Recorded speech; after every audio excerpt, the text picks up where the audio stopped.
না, কোনো রকম ময়দাও ইউজ করিনি আর আলাদাভাবে সসও বানাইনি। তাও আমি সকালে আজ সানডে স্পেশাল ব্রেকফাস্টে বানিয়ে নিয়েছিলাম এই হোয়াইট সস ম্যাকারনি পাস্তা।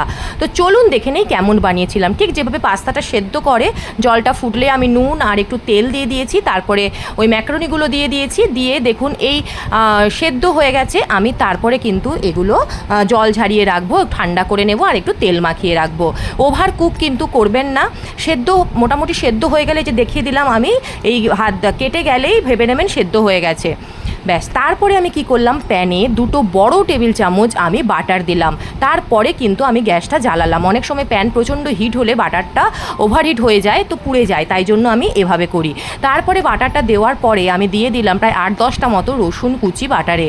রসুন কুচিগুলো কিন্তু লাল হবে না, কিন্তু কালার চেঞ্জ হবে, সুন্দর গন্ধ বেরোবে। তারপরে দিয়ে দিলাম গাজর আর ক্যাপসিকাম কুচি। বেশ কিছুক্ষণ নাড়ার পরে মোটামুটি সেদ্ধ, মানে ক্রাঞ্চ থাকবে, সেদ্ধ হয়ে যাবে। তারপরে দেখুন এই আমার হেলদি টুইট, সেটা হচ্ছে ওটস ফ্লোর, মানে ওটসের গুঁড়ো করে নিয়েছি। ওটসটা শুকনো কড়ায় কিছুক্ষণ নেড়ে তারপরে গুঁড়ো করে নিয়েছি, সেটা আমি দিয়ে ভালোভাবে ওই গাজর আর ক্যাপসিকামের সঙ্গে একটুক্ষণ ধরে কম হিটে আমি ভালো করে নাড়িয়ে নিলাম। নাড়িয়ে কিন্তু ওটসটা একটুক্ষণ ধরে নাড়াবেন, একটা গন্ধ থাকে, সেই গন্ধটা যেন চলে যায়, ওটসের গন্ধটা যেন চলে যায়।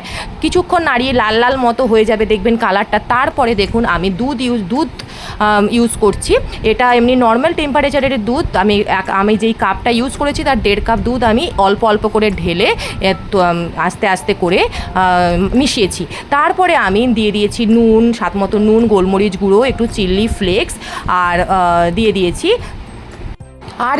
পিৎজা মিক্স বা অরিগ্যানো, যেটা খুশি আপনারা দিতে পারেন। দিয়ে ভালো করে মিশিয়ে নিয়ে আমি এই 1 চামচ মেয়োনিজ দিয়েছি। এটা কিন্তু একদম অপশনাল, এটা না ইউজ করলেও কোনো ব্যাপার নেই, যেহেতু সানডে তাই আরেকটু ক্রিমিনেস বাড়ানোর জন্য আমি 1 চামচ মেয়োনিজ ইউজ করেছি। ব্যাস, তারপরে আমি সেই পাস্তাগুলো দিয়ে দিয়েছি, তারপরে ভালো করে মিশিয়ে নিয়েছি। একদম কুক করার কিন্তু দরকার নেই, শুধু এই সসটার সঙ্গে মিশিয়ে নিলেই হবে। তারপরে লাস্টে আমি একটা চিজ কিউব গ্রেট করে দিয়েছি, ঢাকা দিয়ে রেখেছি চিজটা গলা অবধি। তৈরি হয়ে গেছে আমার একদম সুন্দর creamy healthy white sauce macaroni pasta. Wow, Ma, it is so yummy.